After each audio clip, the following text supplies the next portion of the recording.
Hello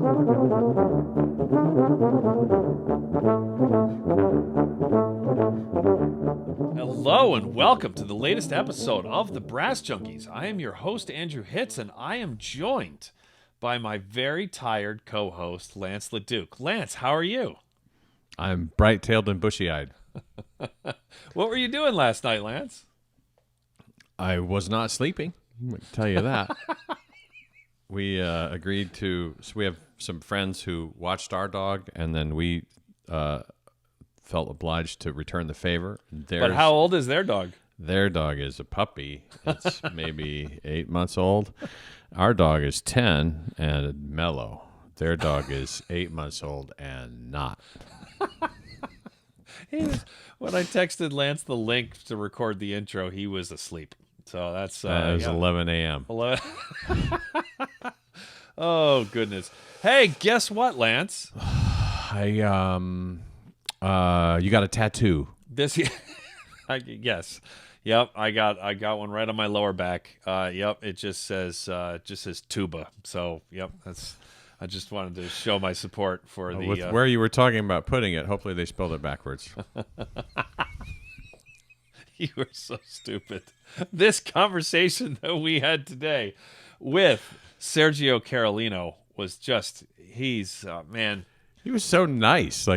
He's that way all the time. Yeah, he's that's that way crazy. early in the morning. He's that way late at night. He's that way via Facebook Messenger. He's like that in person. He's like that in interview. He's just like, yeah, he's like Jens Lindemann. There's like a few people who are just very much like how they are all the time. Like even if you run into them at 6 a.m. in the breakfast area of a hotel that you're staying at when you're on a gig together, right. Sergio's that dude. He's that nice all the time. So. Mm-hmm. Speaking of Sergio, guess what we're doing on March 19th and 20th, Lance LaDuke? Hang on, let me look. There's a workshop. There is. The Brass Junkies Tuba Workshop is coming back. It was a huge hit in 2021. We are doing another one this year.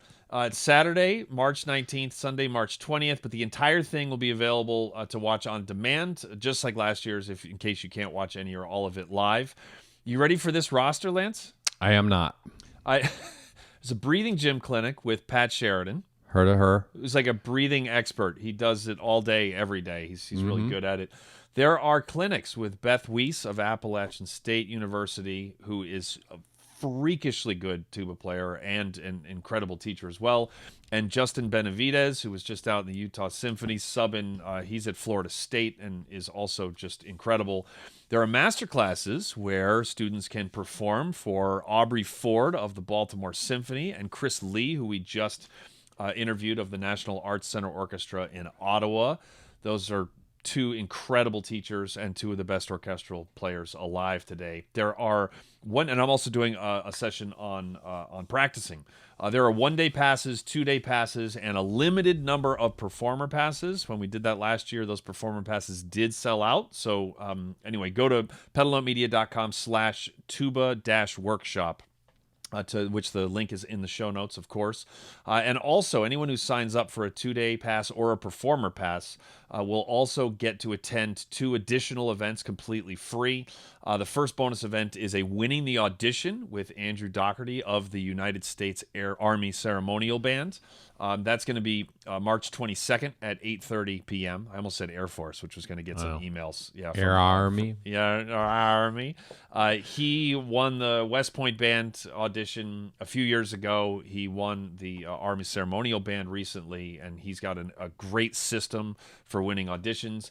And then the other one is an Inside the Practice Room, which is going to be a deep dive into the practicing regimen of a Mr. Sergio Carolino. No, don't say that. That is on March 27th at 8 p.m. Again, both of those are going to be available for purchase after the fact. And last bonus, Lance, you're going to get access. Anybody on the 2-day pass or performer pass is also going to get access to the warm-up classes from last year's Brass Junkies Tuba Workshop. Good. They were great, featuring Deanna Swoboda of Arizona State and Mike Roylance of the Boston Symphony. Early bird pricing, discounted pricing is only good through Monday, March 7th. So visit petalnotemedia.com/tuba-workshop and hook that up. And then the last part of the announcement here, scholarship drive. We are partnering with the Harmony Arts Foundation again to provide scholarships for students who wouldn't normally be able to attend an event like this. Petalone Media is matching all money raised. This is all, by the way, this is all tax deductible through the Harmony Arts Foundation. Petalone Media will match any money that's raised, so you can provide full tuition for any student by just donating half the cost of admission. We were able to provide over 130 students from around the world, like as far away as like South Africa and Poland and Brazil. It was pretty awesome, with completely free access to the workshop, and that was only because of the generosity of quite a few people. We had a lot of people who gave just a little bit. We had a few that gave a bunch, and yeah, you're very, very appreciated. If you can, please help us out this year. It was awesome to see faces from around the world. You can go to petalomedia.com/scholarship drive for more info. Excuse me, petalomedia.com/scholarship for more. Yeah, see that? Guess what? Did you know that Parker Mouthpieces provides the hosting for the Brass Junkies? Did you know that Parker Mouthpieces offers fine customizable component mouthpieces for horn, trombone, euphonium, and tuba, including the Andrew Artist Model tuba mouthpiece and the Lance LaDuke Model euphonium mouthpiece? I knew that. You can find out more at parkermouthpieces.com or follow them on Facebook, Instagram, and Twitter. This conversation with Sergio is awesome. It was really, really great. Yeah, he lived up to all expectations. Yeah. Yeah, you'd see somebody who's done all that. Well, the other thing, like he's one of a handful of people that we've had on that. There's like 19 projects going on at any given time, and they're all awesome. Yes, I don't understand. Yeah, it would make more sense if all of the outputs that he constantly has were of less quality.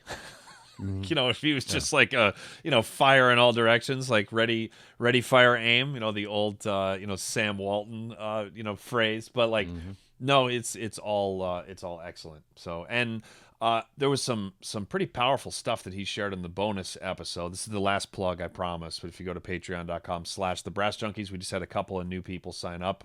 Thank you to our ever expanding Brass Junkies Patreon family. You help make all of this possible.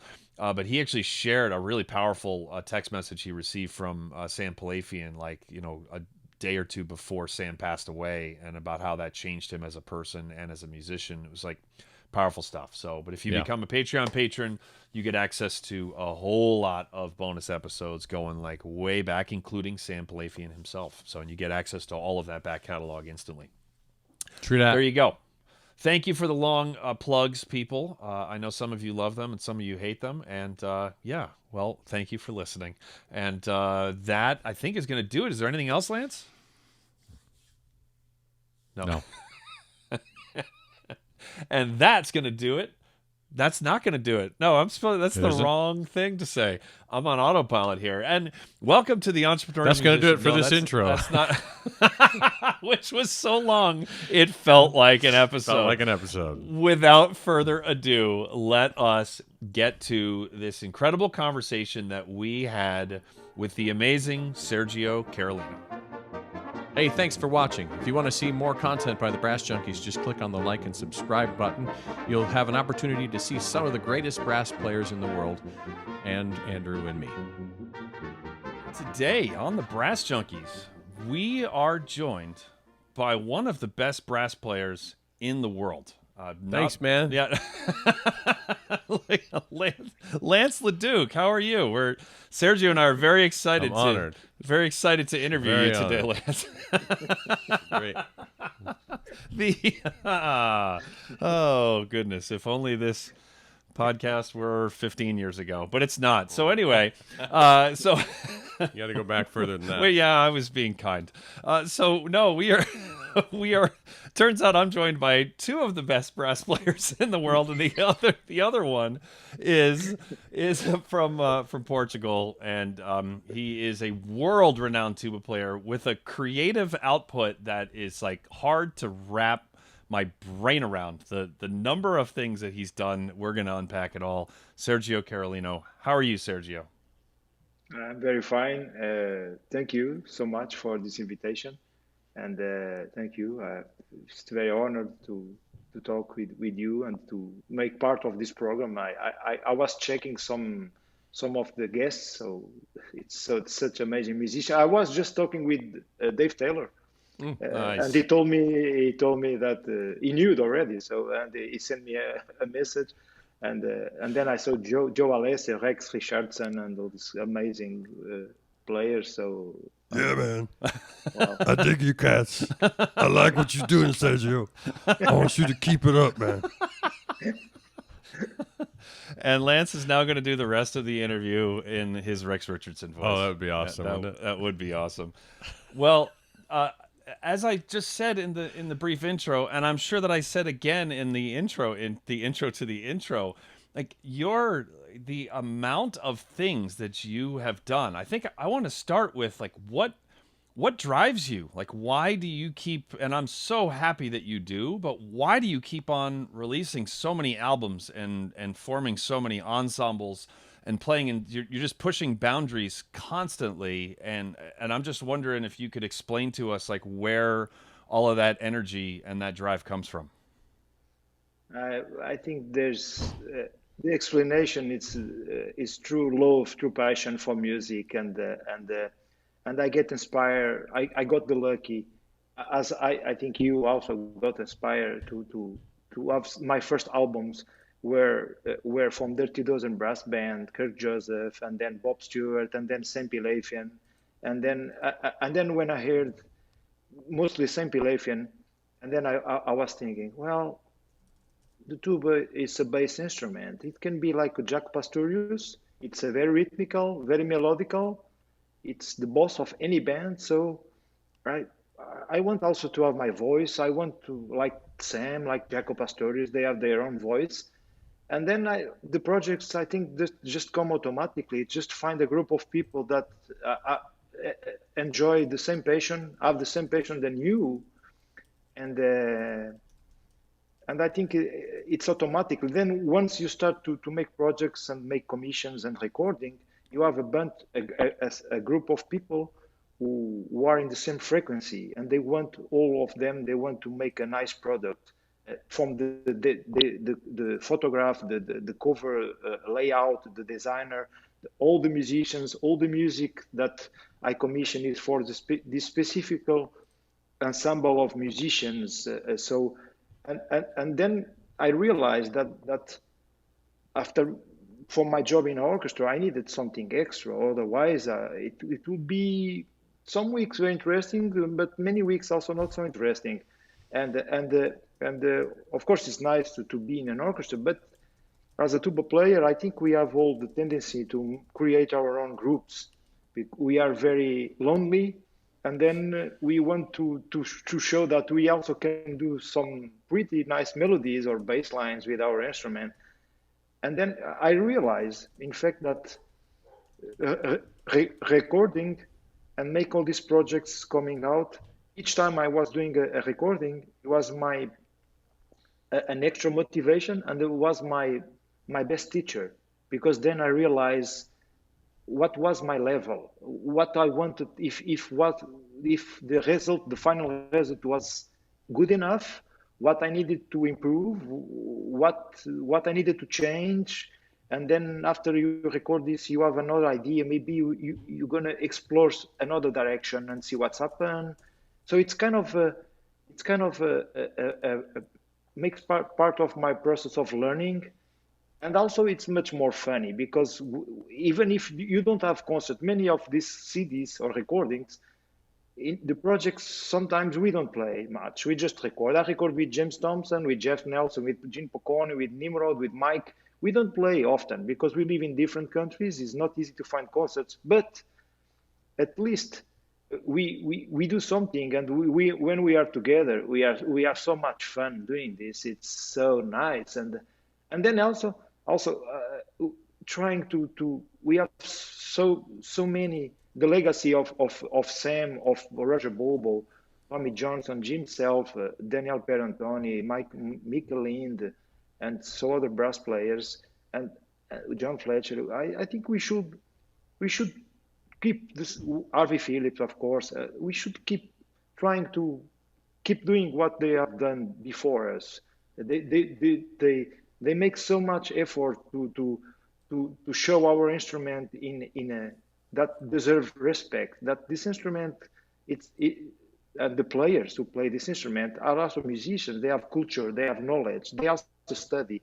They know about what they are doing. They are not just a bunch of guys blowing on a piece of tube.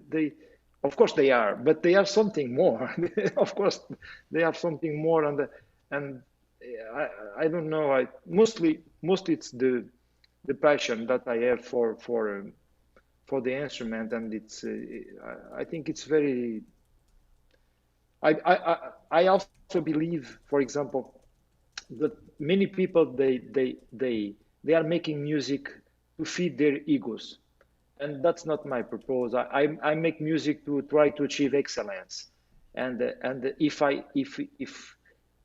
the things that I've done, maybe in the future some young students, they can provide from the recordings or from the new music I commission, and they can use in our society, in our brass society, they can use that. So it's the same that we are using the pieces commissioned by Roger Bobo, by Jim Self, by Harvey Phillips, by John Fletcher. So we are playing the music they commission, and of course it's a mix of things who makes this working. Is like once you get into this, it's like a train. You get onto the train, then it's difficult to stop. It's like one project comes to another, and then comes to another, and then you meet another guy, and then you have an idea. So I think it's automatically. I have 10 new CDs to come out, and I don't. I might put them on iTunes or Spotify because I'm very lazy. I don't gonna do any more CDs. Maybe some vinyls, but I need time also to put these recordings available. They are finished. They have everything finished, but I'm also in a way I work a lot, but in this process of putting CDs and bureaucracy, I'm very lazy. I just think about music. I'm very lazy, in fact. So wait, I want to make sure I understand you. That you have 10 albums that are completely done that you're just sitting on. That's awesome. That's because you're lazy. You know, you want to hear lazy. You want to hear how many albums I'm sitting on? 0. Yeah, that's like, I see you're lazy and raise you American lazy. Wow, that's great though that boy, there's a lot to unpack there. Just that you have fun doing this, and I love the momentum thing where projects just inspire other projects, and projects mean you meet people who introduce you to other people, and then there's more ideas, and then there's more projects, and it feels like you're just very organically, like that you're always moving forward, which is wonderful. And then if like to be recording with Gene, for example, it's like a dream. I'm sitting there with Gene, and I was thinking, gosh, I couldn't even in my better dreams just dream that one day I would be recording a CD with Gene Pocconi. It's impossible. This not happening, and I'm recording with Gene, but I still don't believe. It's like very strange. Or I'm recording with Mike, or with James Thompson, or with Jeff Nelson, and it's very.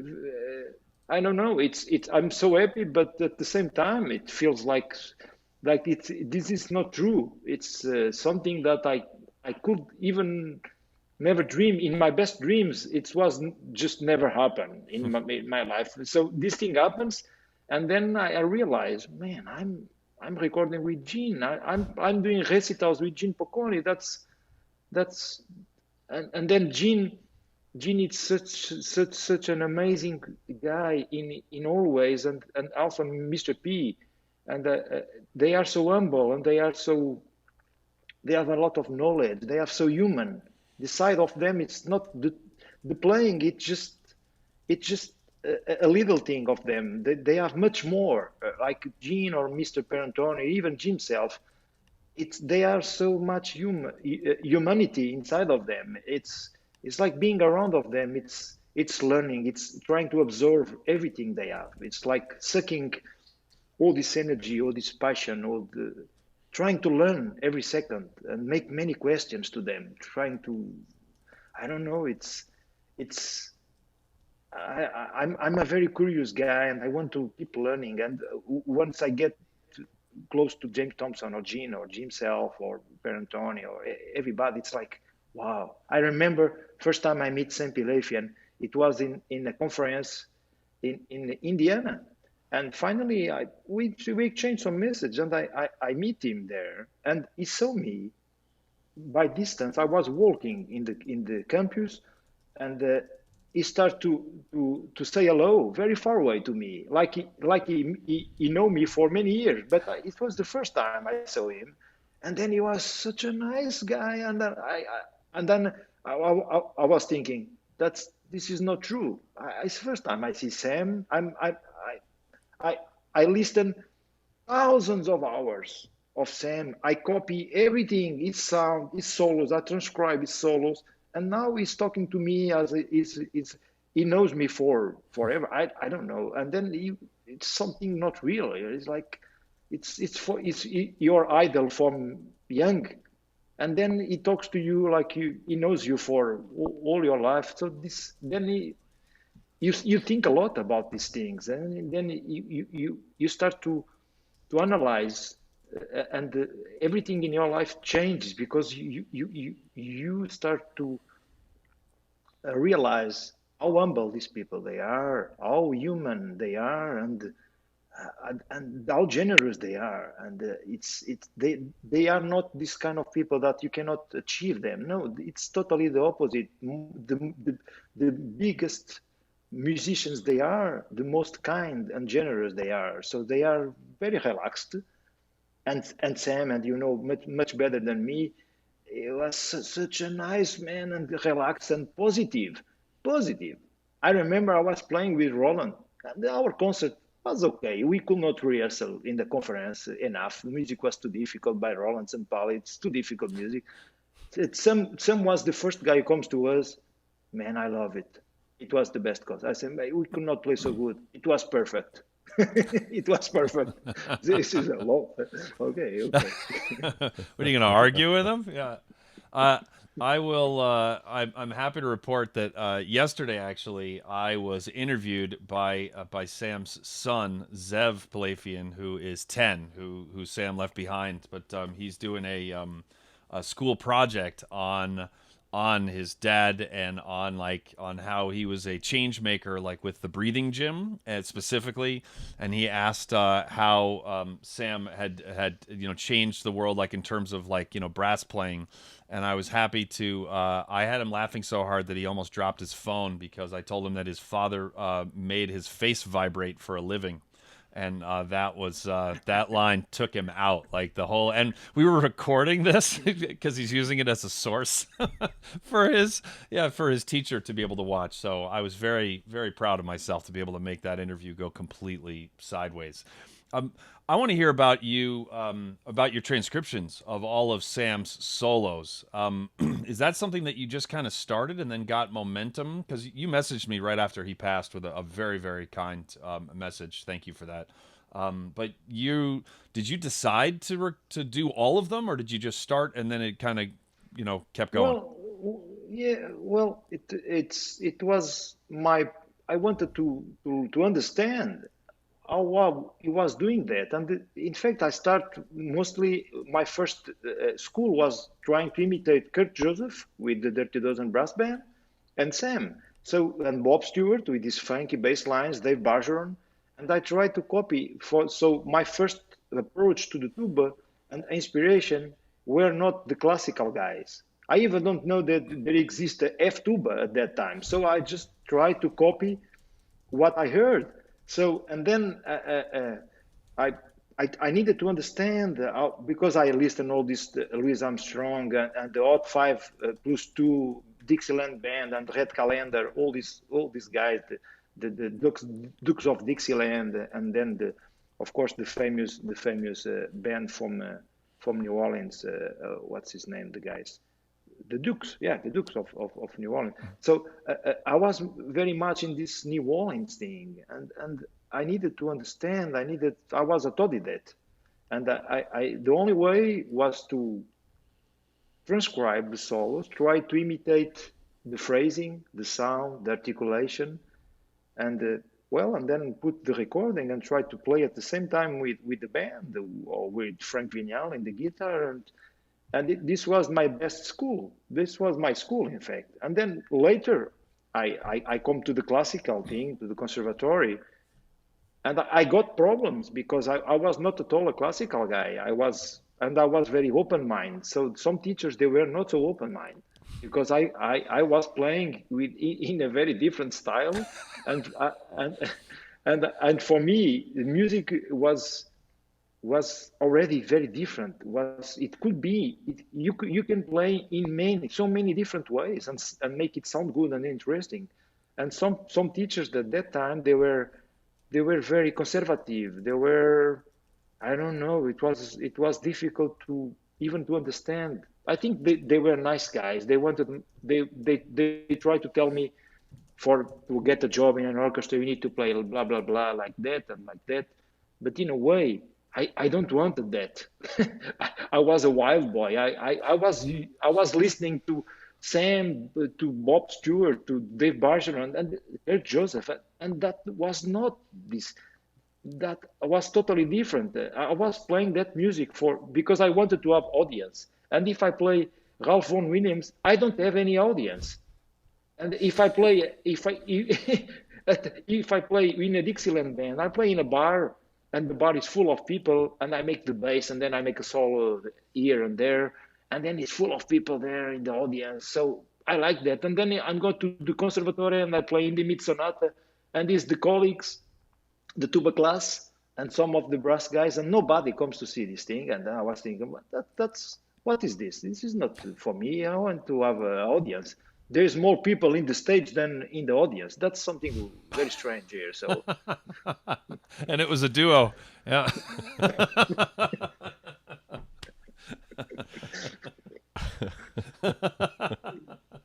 It's but this I think this way of learning, it's the best because you don't know much about tuba techniques or scales or all this technical stuff. You try just to hear the sound, to catch those sound, understand the sound, the phrasing, and try to imitate.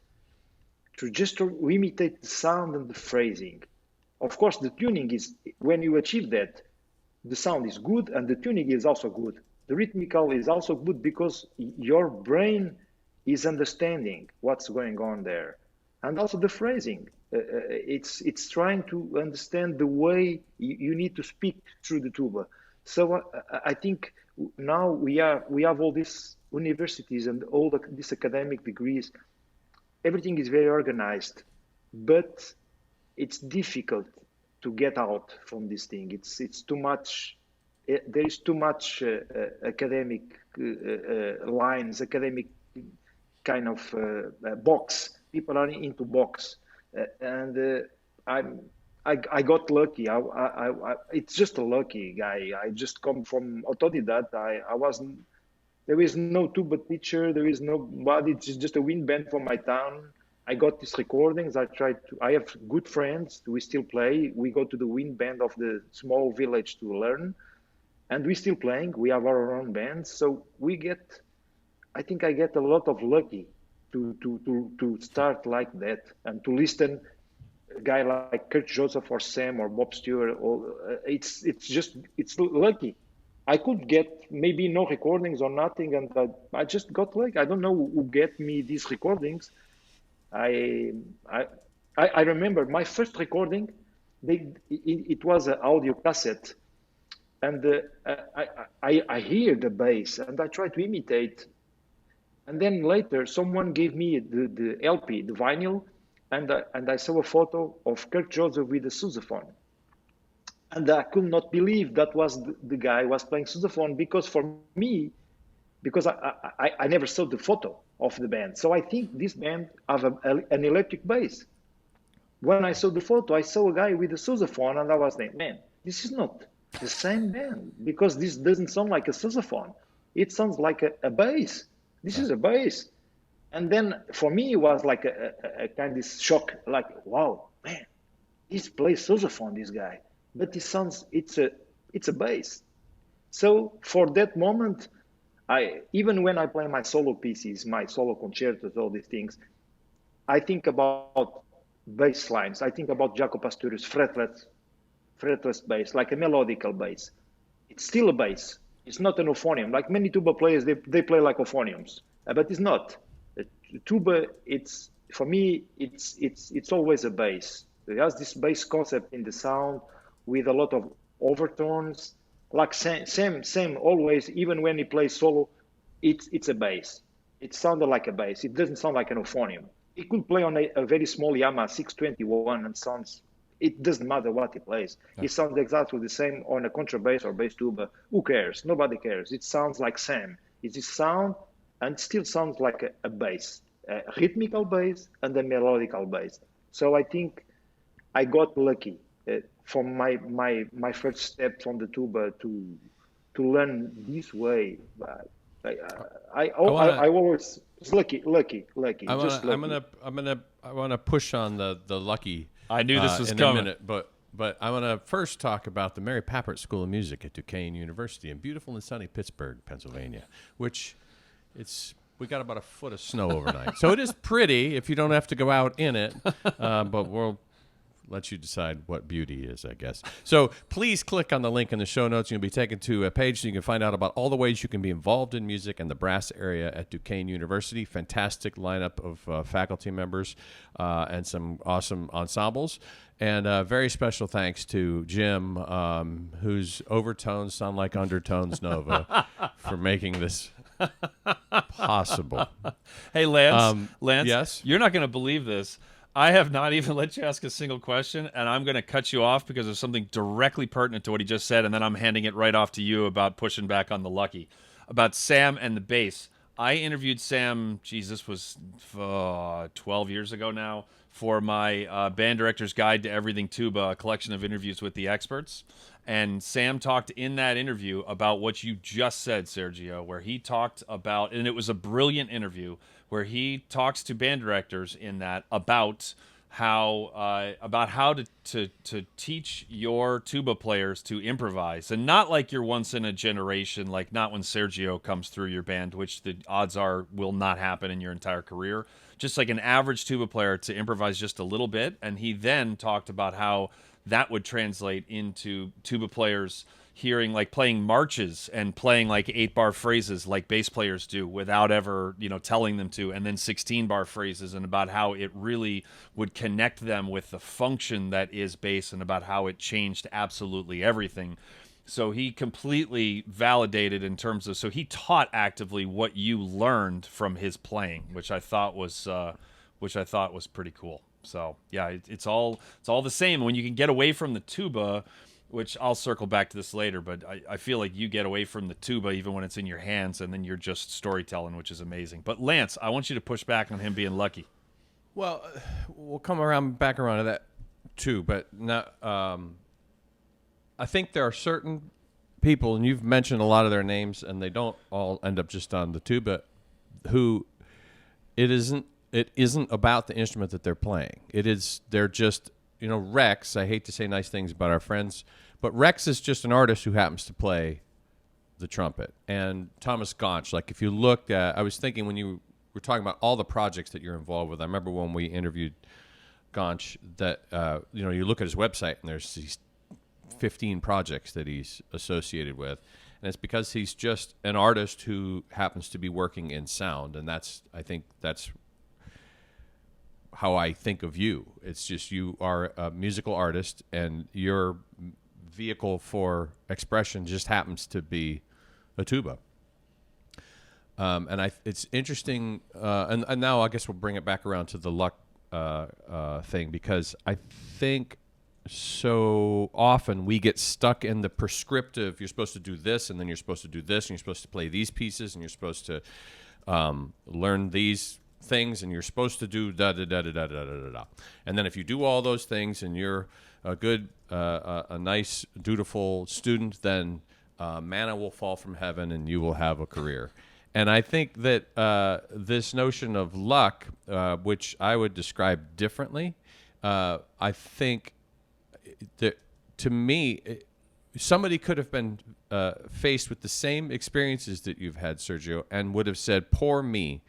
How unlucky I am that there isn't a brass band in my town, and how unlucky am I that there wasn't a tuba teacher for me to study with, and how unlucky am I. And so because of your mindset, you saw these things as advantages, and you still see them as advantages. And I think you're right. And I think that too often young players or any player find themselves kicking their toe in the dirt or being sad or saying how unlucky I am because of the things that I don't have. But what you had instead was the mindset to say, oh, look how lucky I am. I have this wind band I can play with. I have these recordings I can learn from. And so do you feel like this mindset, have you always had this mindset of curiosity and leaning into challenges? Since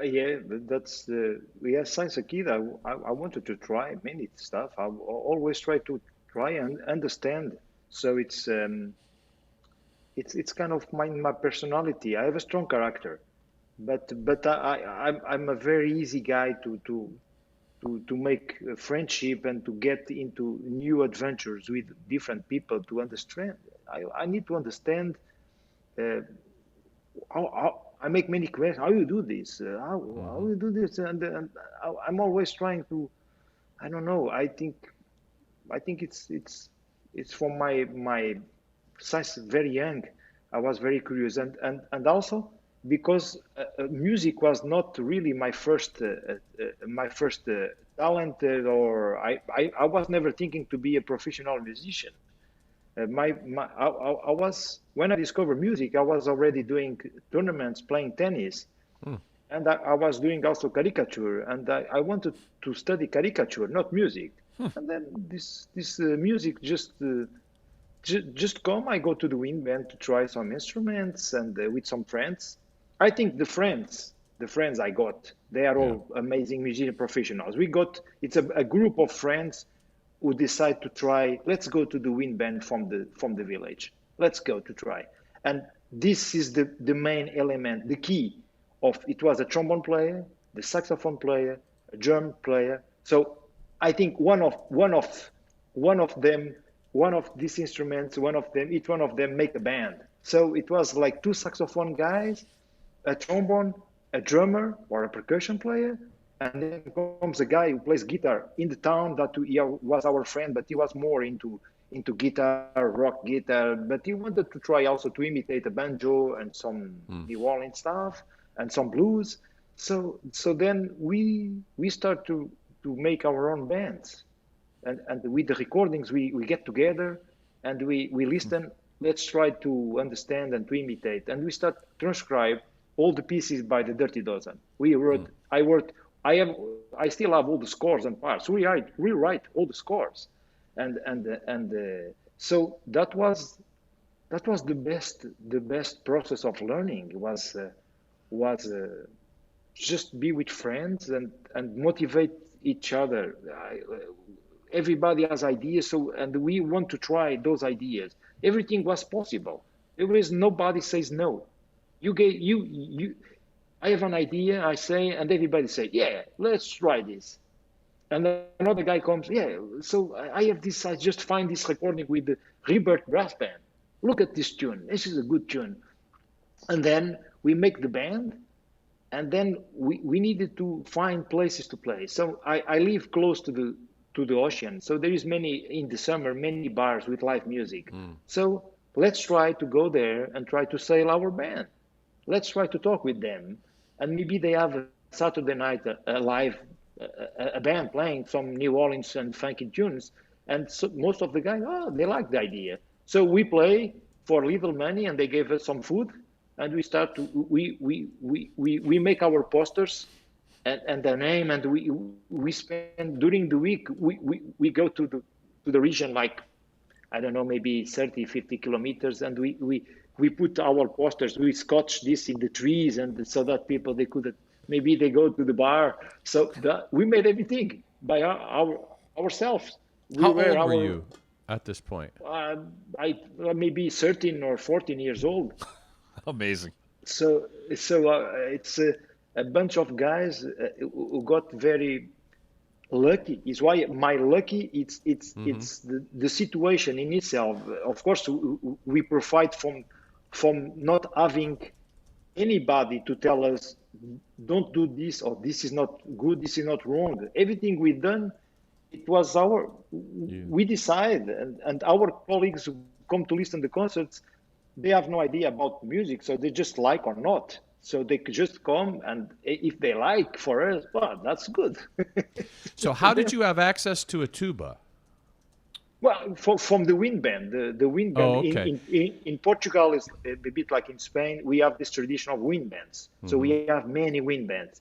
So most of village they have wind bands with a minimum like between 60 to 100 musicians. So it's a lot of tradition.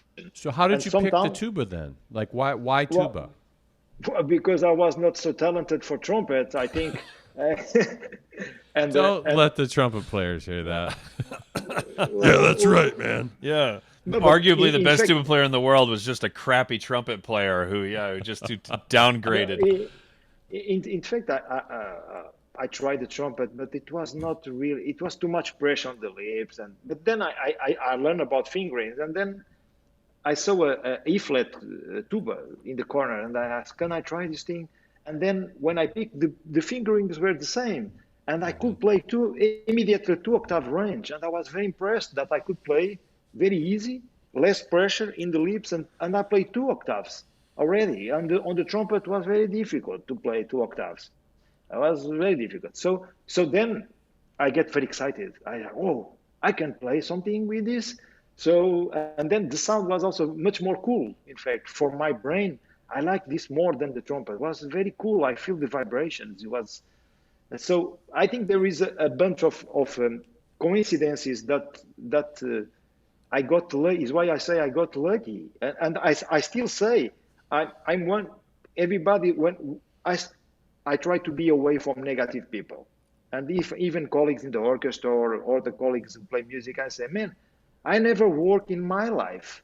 I love what I do.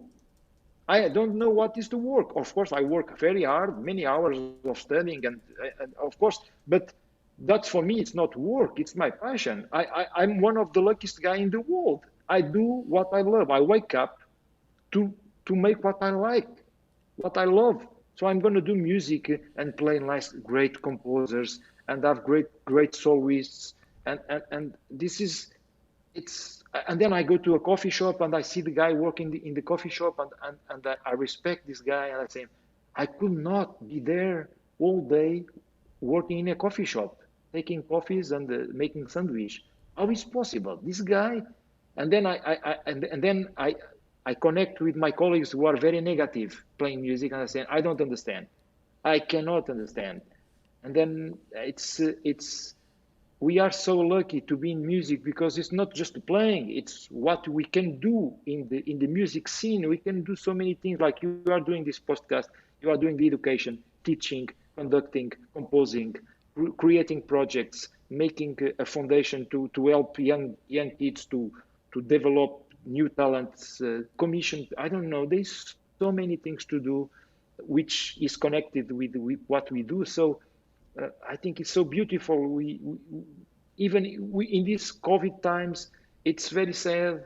Our life stopped completely, but each time we go into music and we start to play or talking about music and about, immediately we just forget everything. We are in another dimension. We talk about music and we play. We touch the instrument. I don't know if there is COVID or not. I'm just playing tuba. When I play tuba, there is no more COVID. It's me and my tuba and music, and I just get in another dimension, and I don't care what's going on outside. I think for me, in these times, I think musicians, we got a bit lucky to, even if they suffer because the freelancers, they could not have support and it's very difficult, but our best friends was the instruments, was the music. We get this passion who help us to keep stronger and keep motivated. and I think it was a good ally to keep this motivation, to keep the passion, and to keep this positive energy. It's very important, music. Well, it's all about love. I just I dedicate my life to music. In fact, so it's difficult when some people they talk about you just do music, man. You should be this and that, man. Come on, I'm doing music. I don't want to disturb you, man. Let me do my thing, man. It's just what I love, man. I do this for myself because my body asks me, and I need this. I need music. It's if I don't do it, I get sick. I need this. So, man, let me in peace, man. Just let me do my music, man. If you don't want to listen, just go away, man. It's okay. It's pretty good. Or just go away anyways. Yeah. I can't help but think that it's, there's this musical, certainly enthusiasm, but you just seem endlessly curious. And I feel like Sam was another artist who was just always curious. And he just, whoever he met then became an opportunity for him to learn something and to collaborate and be creative in a way. And if that's your attitude, which is clearly your attitude, well, you're never working. It's always, you're just sort of curious about what's the next thing. Who could I work with next? What do I have to learn from this person? What can I pick up from this experience that I could turn into art? I think too many of our colleagues are stuck in, well, this is the music I'm supposed to play, and this is a thing I have to do next. And it's not coming from a place of, well, I wonder how I could make this sound like an electric guitar, or I wonder how I could collaborate with this person, or I wonder what I have to learn from that. And I think as soon as you get curious, then your frustration, well, not the frustration exactly, but certainly your boredom just falls away. It's also important to be around with much better musicians than yourself.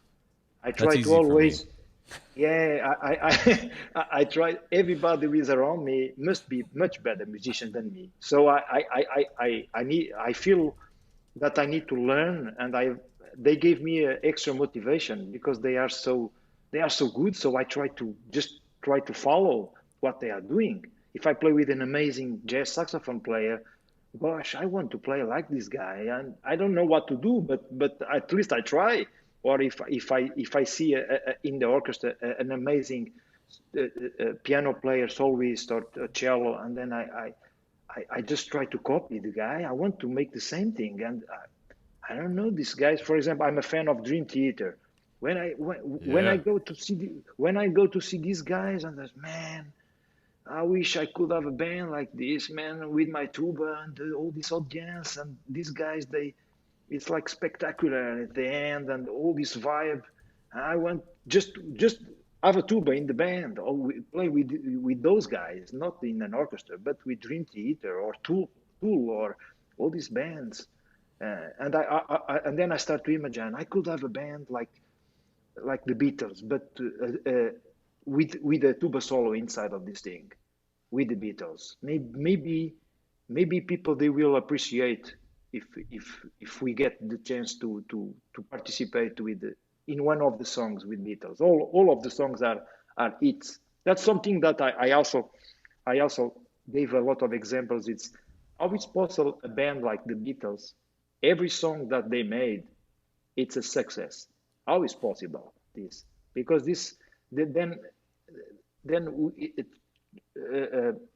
putting this, transporting this to the brass wall, I think the most close that or how to explain how to get close to a band like Beatles with our brass instruments, in a way. What we need to do to do this, I think the most close, it's the band, the nozzle brass. They come to find out a way to mix up a bunch of things and to create different kinds of audiences.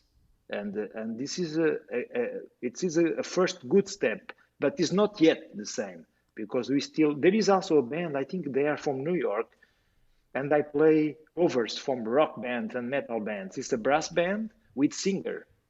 I don't remember the name of those guys. I think they are from New York. It's a sousaphone, a normal New Orleans brass band style, but with the singer.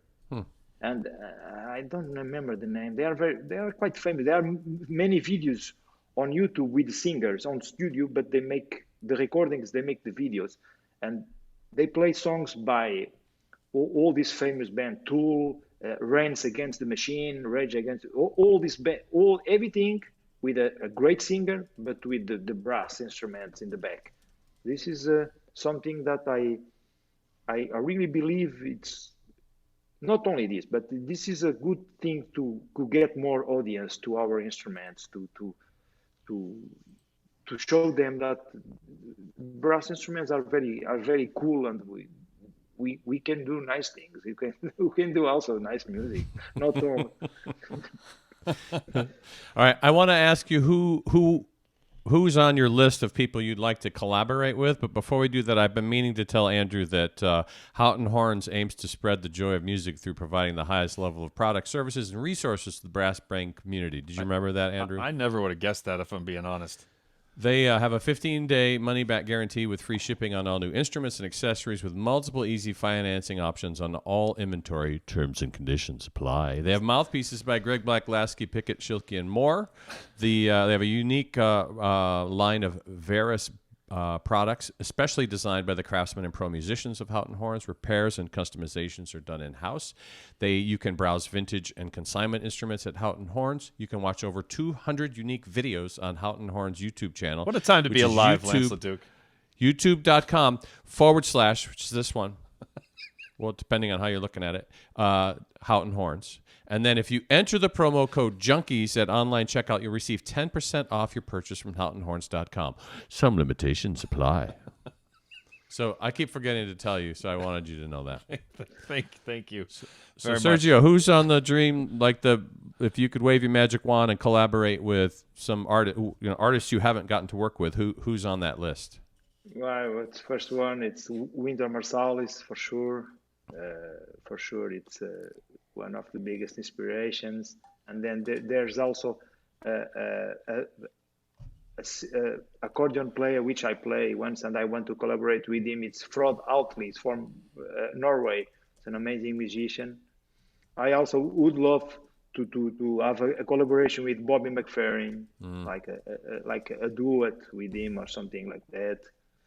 And also a Brazilian multi-instrumentalist, which his name is Hermeto Pascoal. He makes a lot of music. He brings animals to the stage, and he makes music with cows, with birds, you can see he has a very big beard, and it's an amazing. He's a genius, and I think I like these different guys. I would love one time to play with Bella Fleck.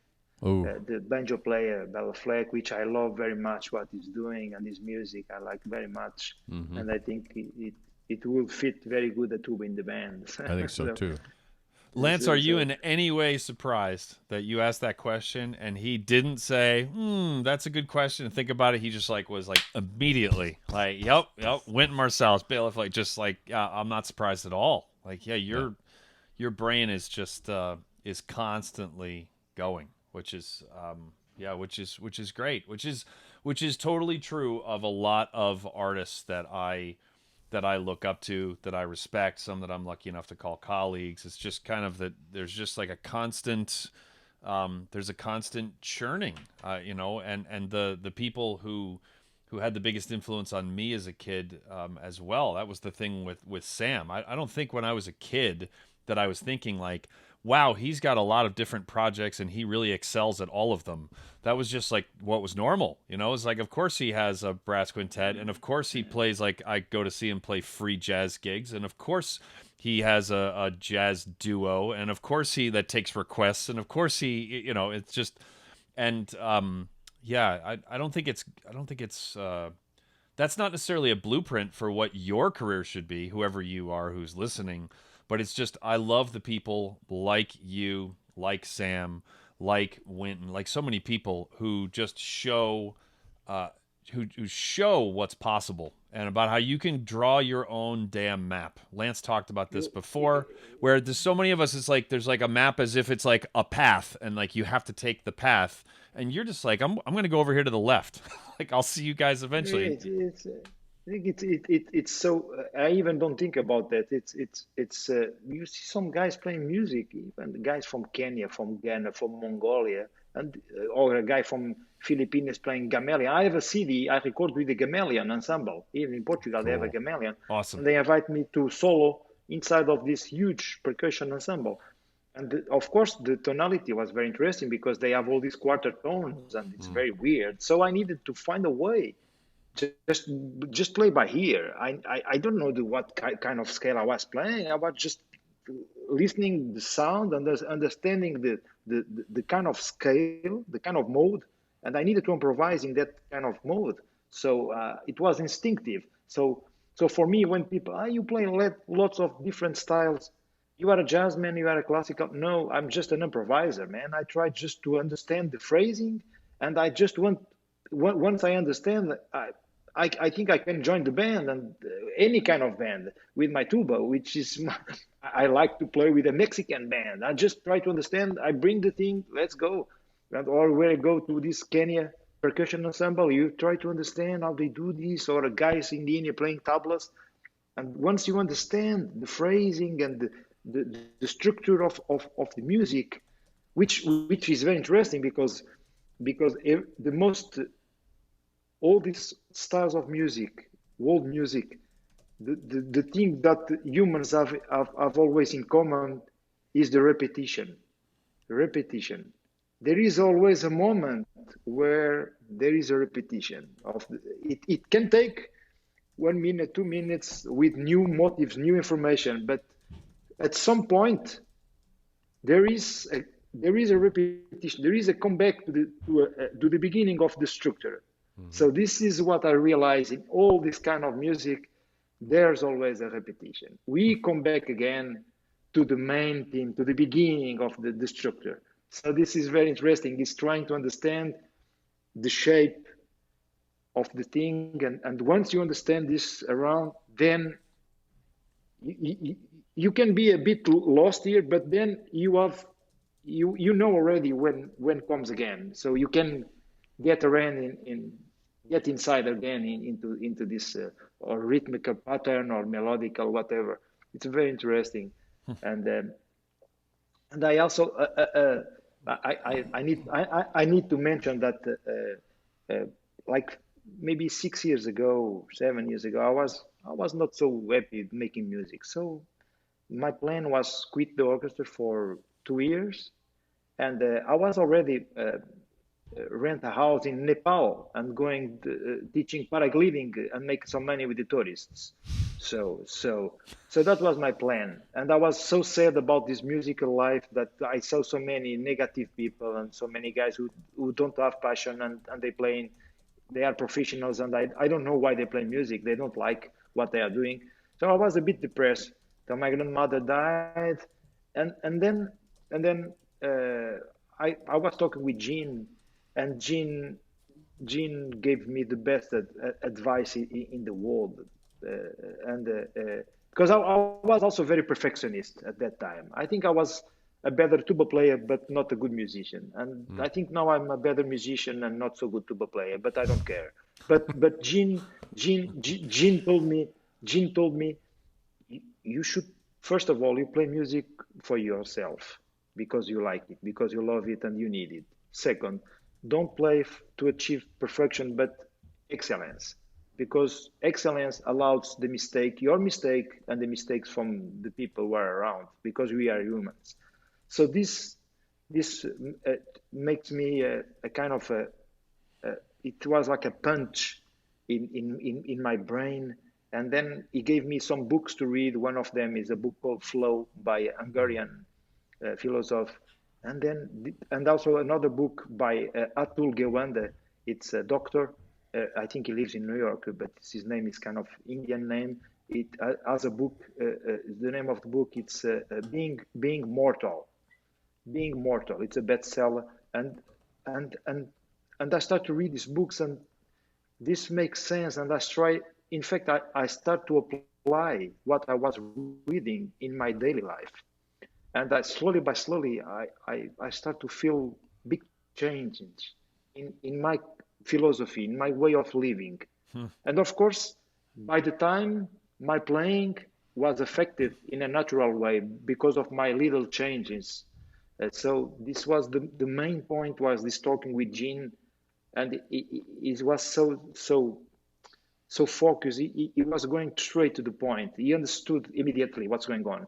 So that moment was and then Mr. Perantoni was also very clever because he has a lot of experience, knowledge, and is very positive. And he was feeling that I was not happy. And then they are so sensitive. They just pick the phone and just talk to me and try to understand what's going on before they say something.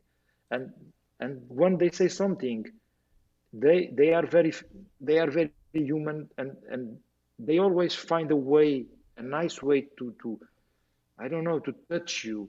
And then the way they speak to me, it resonating for months, like every day thinking about that and starting a process of changing slowly by slowly.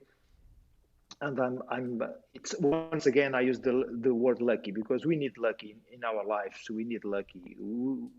We need to be surrounded by good people, so that if something happens, these good people they will help us. And then we need to appreciate that. I think I never forget the people who help me, who are always there to encourage me to be positive, and to they are very kind. They are always supportive. So I try to be the same. They are a role model for me. So I try to, because I think it's important. So we are here in a few years. So then we are gone. We go for another place. But once we are here, we need to enjoy and be kind, generous. Just share our passion and try to help people. And I think we should not judge people, because we don't know what they have experienced, what happened in their lives. We don't know really what's happened. So sometimes people have a tendency to talk too much about things that they don't know. So I become a very different guy, and I'm very I very much appreciate, and I'm always very thankful to Gene and Mr. P, and so they help me a lot. It's very I think it was very important. I got these people in my life, and now I'm here and I'm talking with you guys, and I'm mostly because of them. They helped me in a very dark.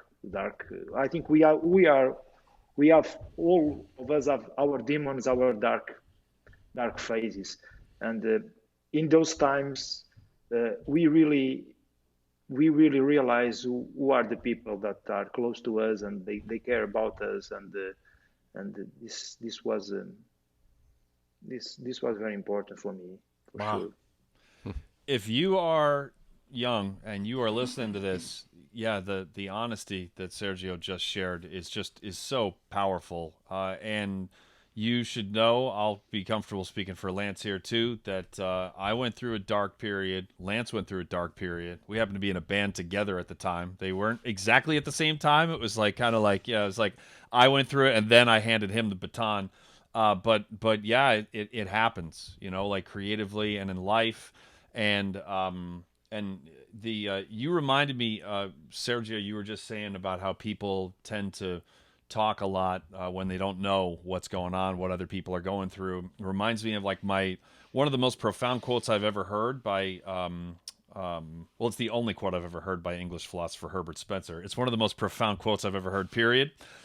Which is, there is a principle which is a bar against all information, which is proof against all arguments, and which cannot fail to keep a man in everlasting ignorance. That principle is contempt prior to investigation.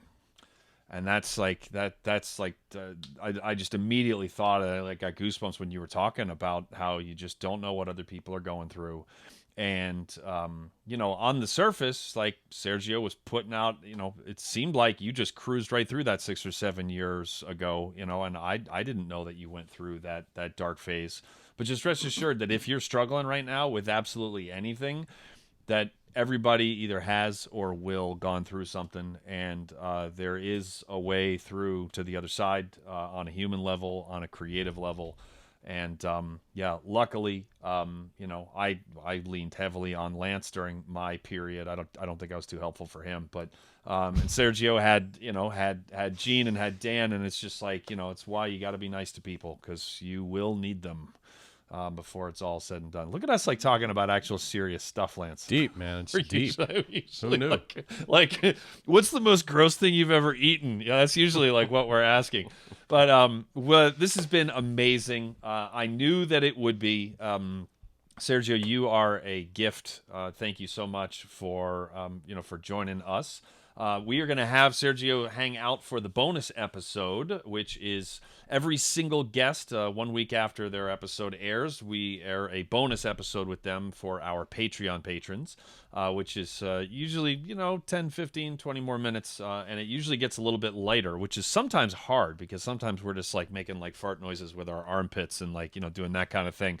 But anyway, you can go to patreon.com/thebrassjunkies, and you will instantly get access to bonus episodes with tuba players galore, a bunch of people that Sergio has mentioned in this interview, from Jeff Nelson and Sam Palafian and Dave Taylor. I mean, the list goes on and on. So so go and check that out, and also you can help us to keep the lights on and to make more Brass Junkies episodes possible. When you were talking about Mr. P, Parentoni was TBJ184. Can you believe it? It's like 150 episodes ago, and which was 300 weeks. I mean, that's a long time ago. That's a long time. We've been doing this a long time. So, Sergio, you've been on the top of our list for a long time. I'm so happy that we were finally able to make this happen.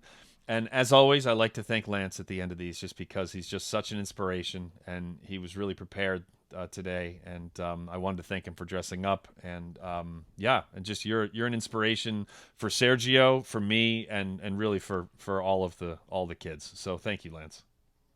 That's what I do. Sergio, you're a gift. Hang out for the bonus episode, and that is going to do it for another episode of The Brass Junkies. You've been listening to The Brass Junkies on the Pedal Note Media Podcast Network. If you would like to hear the bonus episode featuring today's guest, please visit patreon.com/thebrassjunkies to learn how you can support the show and instantly access all bonus materials, as well as gain access to a special patron-only Facebook group. The Brass Junkies is produced by the amazing, wonderful, and truly inspirational Will Houchin. The theme music was composed by Fernando Dados and performed by Andrew Hitz and Lance LaDuke. We are at Pray for Jens on Twitter and Instagram, and have a Facebook page at facebook.com/prayforjens. You can find out more about the Brass Junkies and all the other Pedal Note Media podcasts at pedalnotemedia.com. This has been a presentation of the Pedal Note Media Podcast Network.